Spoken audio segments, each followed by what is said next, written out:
एक आदमी था जिसे बहुत ज्यादा गुस्सा आता था। जब भी वो गुस्से में आता, अपने आप पर काबू न रख पाता। वो दूसरों को बुरा भला कहता, दिल दिखाता और कई बार अपने करीबी लोगों से लड़ पड़ता। मगर जब उसका गुस्सा ठंडा होता तो वो शदीद शर्मिंदगी महसूस करता। वो अपने गुस्से पर काबू पाना चाहता था, लेकिन कामयाब न हो पाता।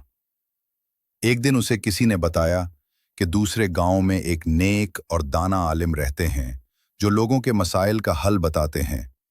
वो फौरन चल पड़ा और उन आलिम के पास जा पहुंचा। उसने अदब से कहा, हजरत, मुझे बेहद गुस्सा आता है और मैं चाहता हूं कि इस पर काबू पा सकूं।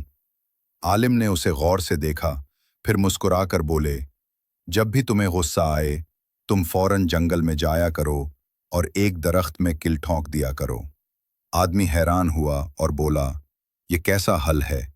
क्या इससे मेरा गुस्सा खत्म हो जाएगा? आलिम ने नरमी से कहा, तुम ऐसा करो तो सही, फिर खुद देखोगे। उसने आलिम की बात मान ली।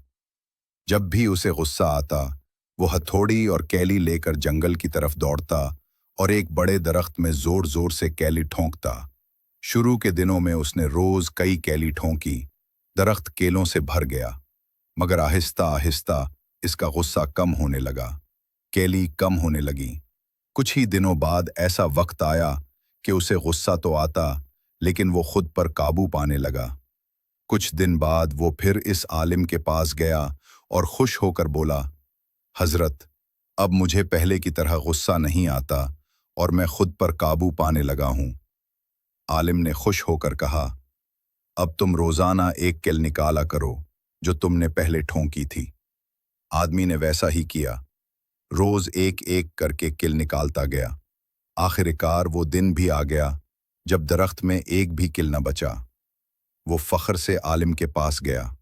आलिम उसे दरख्त के पास ले गए और कहा, देखो, तुमने सब किलें निकाल दी, लेकिन उनके निशान आज भी दरख्त में बाकी हैं।